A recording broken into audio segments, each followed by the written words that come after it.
Recording studio Ekangar सराय। निकल गए तीन सवारी रे, निकल गए तीन सवारी रे।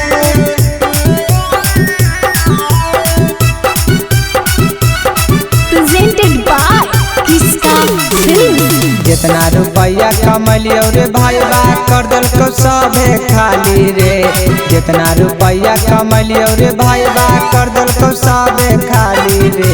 कि जरा से दिलवा लगाई उठौरी निकल गेल तीन सवारी रे। कि जरा से दिलवा लगाई उठौरी निकल गेल तीन सवारी रे। कि बादे में पता चललाई उछौरी करहा का मजाली रे। कि बादे में पता चललाई उछौरी करहा का मजाली रे। कि जरा से दिलवा लगाई उछौरी निकल गेल तीन सवारी रे। कि जरा से दिलवा लगाई उछौरी निकल गेल तीन सवारी रे। निकल गेल तीन सवारी रे, निकल गेल तीन सवारी रे। कि जरा से दिलवा लगाई उछौरी निकल गेल तीन सवारी रे।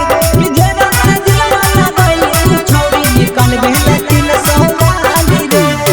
जेकरा हम प्यारा में हो लहलिया नारे, हम नहीं जानलिए उछौरी खोलले हा कई गाना रे, खोलले हा कई गाना रे। जेकरा हम प्यारा में हो लहलिया नारे, हम नहीं जानलिए उछौरी खोलले हा कई गाना रे, गाना रे। के कमाना करो रे भाई वाला के जहर हम खाली रे। के कमाना करो रे भाई वाला के जहर हम खाली रे। कि जरा से दिलवा लगाई उछौरी निकल गेल तीन सवारी रे।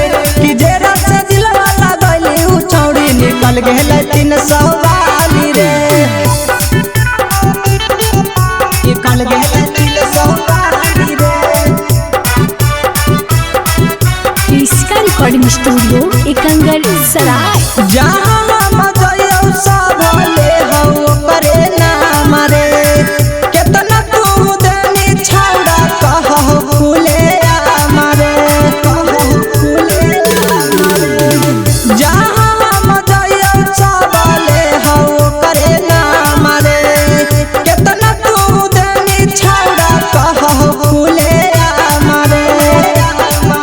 कि प्यारे न करी है कोनो लड़की से निकलता कुनाला बहाली रे। कि प्यारे न करी है कोनो लड़की से निकलता कुनाला बहाली रे। कि जरा से दिलवा लगाई उछौरी निकल गेल तीन सवारी रे। कि जरा से दिलवा लगाई उछौरी निकल गेल तीन सवारी रे। किसका रिकॉर्डिंग स्टूडियो एकंगर सराय।